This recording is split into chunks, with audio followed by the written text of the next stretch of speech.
We're just about to start the Stalker Forest fight with the hammer, which can be quite intimidating for a lot of people and can be quite tough because of the tight constraints and having to rely on dodges, which don't really work quite as smoothly as they do in other parts of the game as well. But to get through this, what we're basically going to do is two things. One, we're going to play aggressively. We're going to actively go for kills, because the more kills we get, the more likely we are to quickly trigger the end animation. And the other is that after every single hit that we make with the hammer, we're going to dodge, even if the stalker is stunned. Every single hit, except if it's the third hit on that individual stalker.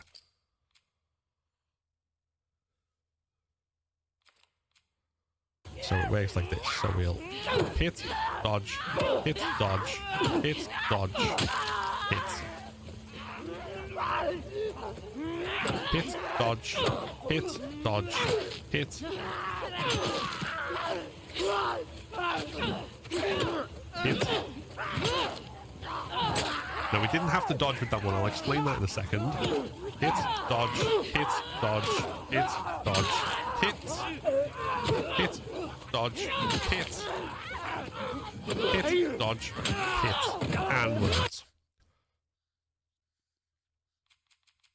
Now, I'm going to do this again, but just to quickly explain, the one that I didn't have to dodge at all is an anomaly that does happen sometimes, but it takes a lot of practice in this area to notice it and to notice that you can get away with it. It's kind of tough to explain, but they're really the only stalkers who get stunned from your very first hit, and you can kind of tell that they are open to being hit more than once, because they're the only ones, unlike the other stalkers who kind of get stunned in a downward position, they get stunned sideways. Like they move to one side and protect when they've been hit, which possibly doesn't make any sense as I'm explaining it, but it's something you have to get used to. If it's not something you're used to spotting and aware of, otherwise stick with the rhythm of hit, dodge, hit, dodge. So again, we'll restart the encounter and hit, dodge, hit, dodge, hit, dodge, hit.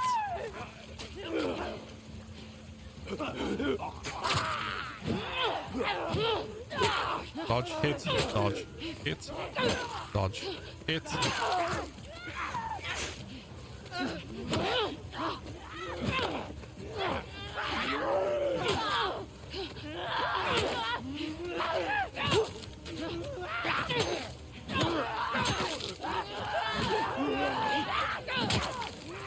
Now, as you can see, if two of them get close to you, it can be a lot harder to dodge and you will take hits. You can also take hits immediately after you've killed one when another one is too close. Or delayed hits. If that happens, don't panic. Just go for continue to try and dodge. And continue to get in the rhythm or get back to the rhythm. Because what you find very quickly is if you play defensively... So I'll try and give an example of this in a second.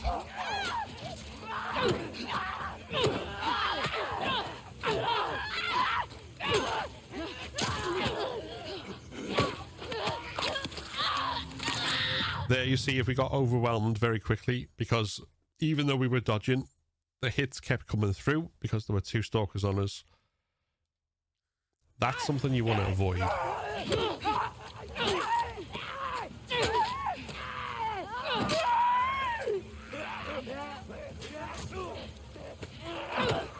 And once you've taken the hits as well, if you're conscious of it, it can be very easy to get caught up in a rhythm of being hit over and over again.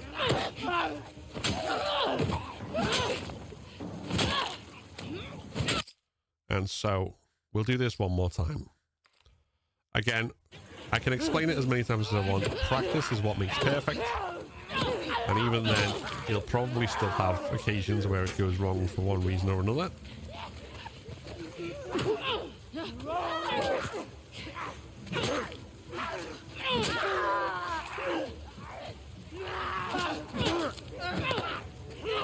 see there we didn't dodge.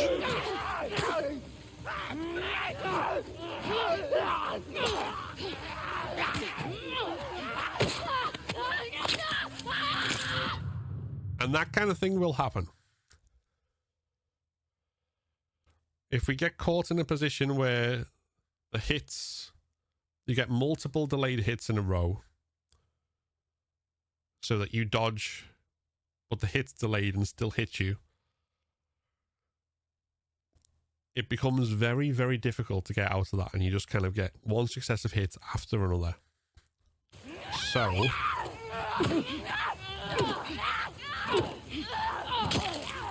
in that instance,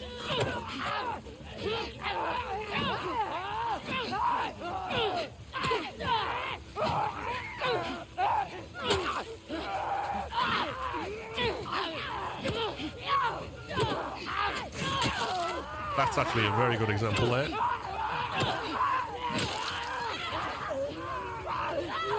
We had to keep dodging, and we couldn't even get a physical hit in because of the length of the slaps.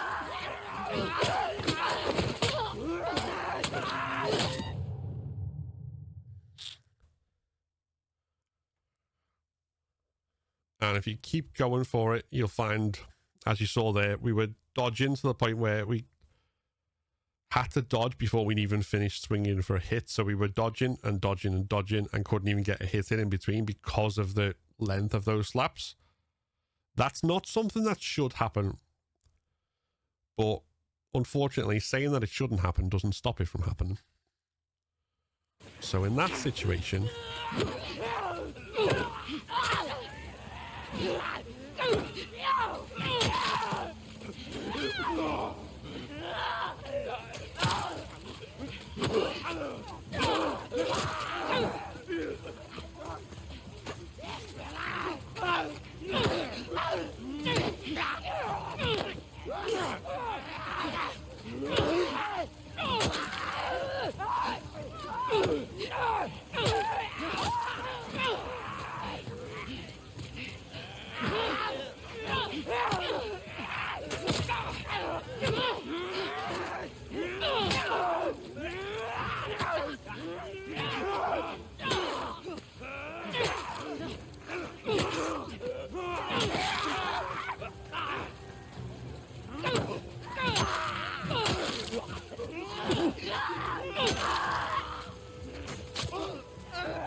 so I kind of stopped talking mid-thought there, but in that situation, which I was kind of caught in again, what we had to do was just keep dodging and dodging and coming back and giving ourselves space.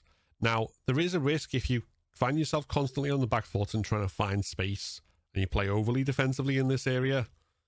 It's very easy to kind of get overwhelmed and get boxed in, as I kind of demonstrated the last two times. But if you're able to get out of it, and you can restore your health from the red screen by getting those kills, so don't get greedy and don't try and do too many hits all at once.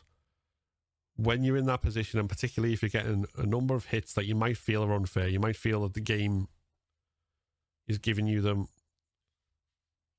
even though you're doing exactly what the game requires you to do to not get hit, and you might be right about that, you still have to escape from it. So that's kind of what I did there, is made sure I was dodging, made sure I got myself in a position where there was only one on me, and then from there got 2 kills, which got me out of the red screen and back to health. And then eventually we killed far more than should be necessary in this section, but eventually we got the one that triggered the end of that particular encounter, which brings us on to the next.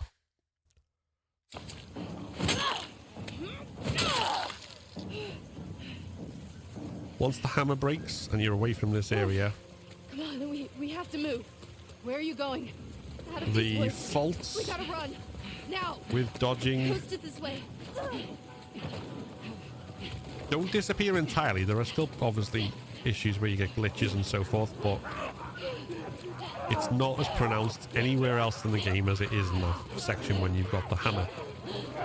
So here we're going to strike immediately. The Stalker grabs Yara, grab the nearest brick, Left, they're all around us.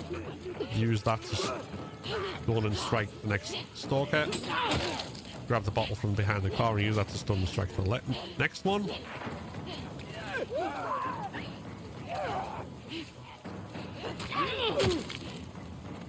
And then use the final brick You two okay? to stun the final Stalker. Yeah. You should only have to kill We have 4 to keep here. moving before more come. Every direction looks the same. You sure you know where you're going? As long as you know where the bricks are, This way. Where the hell am I? that is fairly straightforward. So where were And we then going? the final This way? encounter of Come on, Lev. this area is Move. the brute that most Last of Us players refer to as Miss Trunchbull. Go.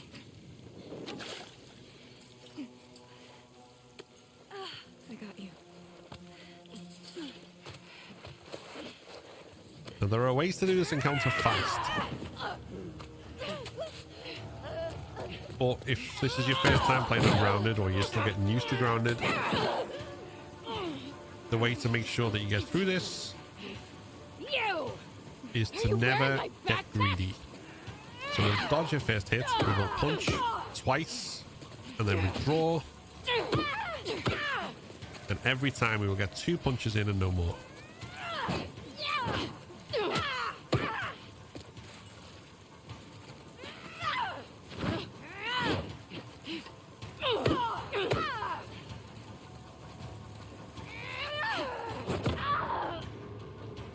Don't dodge too early like I did then.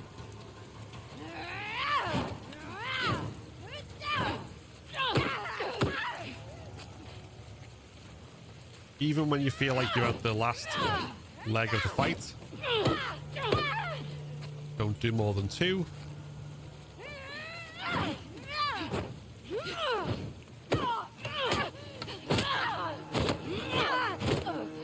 And then you're done. After coming out of the auto shop, we're on our way to the restaurant holdout. Just a little Once we farther. go up this hill, there will be 4 runners who spawn in waves of 2 we can deal with. Now we have a brick already, so the easiest way to do this is to simply trigger the first wave. Demons. Ideally let Lev kill one of them, brick and strike the other one,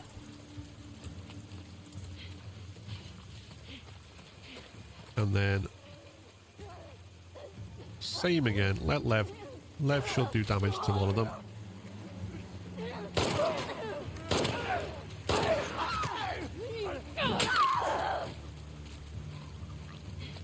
And then 3 bullets will take care of the other. And you're done.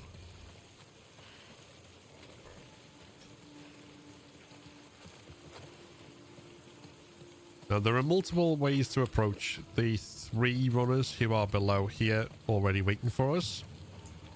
The way I tend to do it is I will jump over here. I will grab the pipe and the brick.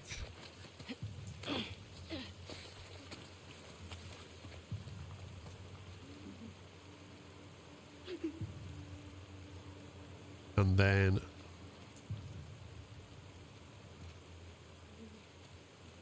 if you want to go loud, you can just jump on this guy and kill him as you land. Heads up! Have the brick out for the second. I'm going to try and avoid using our melee weapon until the main restaurant encounter.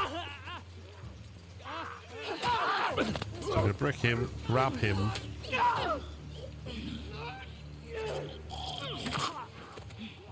And then have our pistol ready.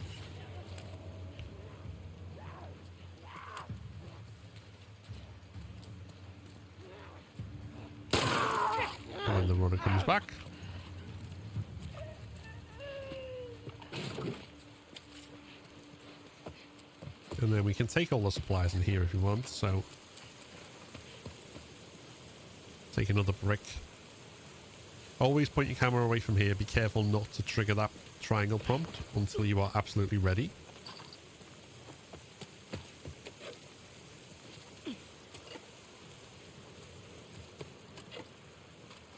Now what? But you want to have all your guns reloaded. And be aware of how many hits are left on your pipe. So there's 5 hits on the pipe in total. If you've got the ability to upgrade it, you want to use no more than 4 hits before you reach the middle of the encounter, which I will explain how we tell when the middle of the encounter is as we get to it. So let's trigger it. I get you through, you open that gate, right? We'll open it. Come on. Your turn. Watch that arm.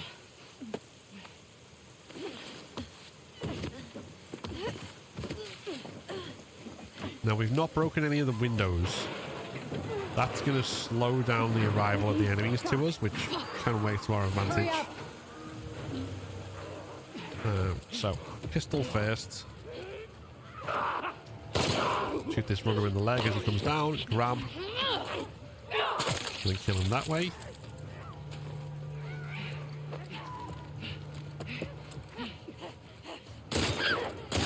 Two shots to this runner. Brick and a pipe to the clicker.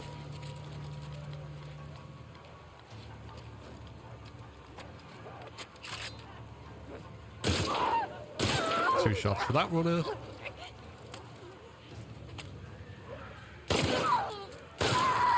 How's it going out there? When the next clicker arrives, you can get headshots easily if you know where they're going to come out of the gap in the wall, by the way.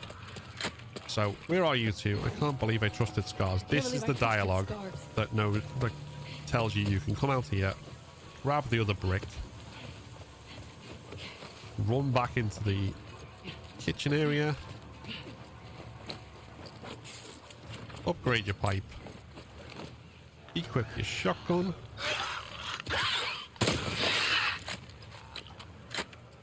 blow that clicker away. Now we're saving the brick for the shambler. That's important.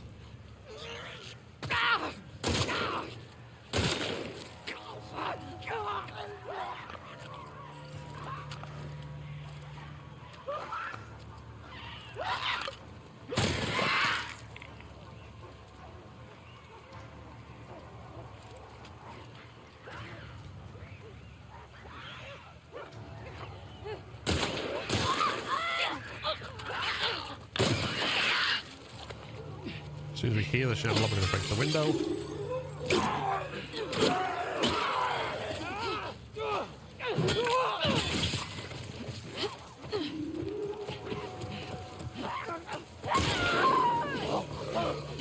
And then we only need to kill one shambler. The other shambler we can get away with throwing one pipe bomber to do damage, but we want to make sure obviously we're in a position decent amount of place away from him, and then level base through and we can escape.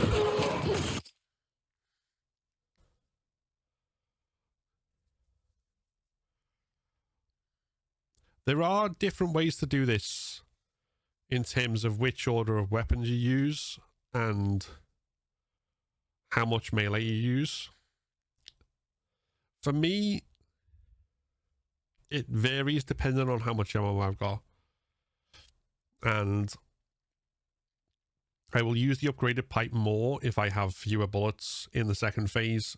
So to do that, what you'll generally want to do is when a runner's coming at you, dodge them before swinging so that you don't try and swing but get caught and cancelled out by a grab, for example. The other thing to mention is we saw that last runner before the shambler dropped down arrived almost on top of the shambler, and sometimes can arrive before the shambler, so it's important to kind of be aware of his positioning. And if you need to take him out first, then do so and just get out of there and move around and deal with the shambler afterwards. It's not a race, and you don't have to like worry about the time. So if it does go wrong and the runner gets ahead of the shambler, just deal with the runner, run away from the shambler, and then regroup and attack again. And again, with the runners, if you want to save a brick while you've got an upgraded melee weapon, if you dodge one of their attacks, whether that's a swing or a grab, just to be safe, you can then immediately strike them.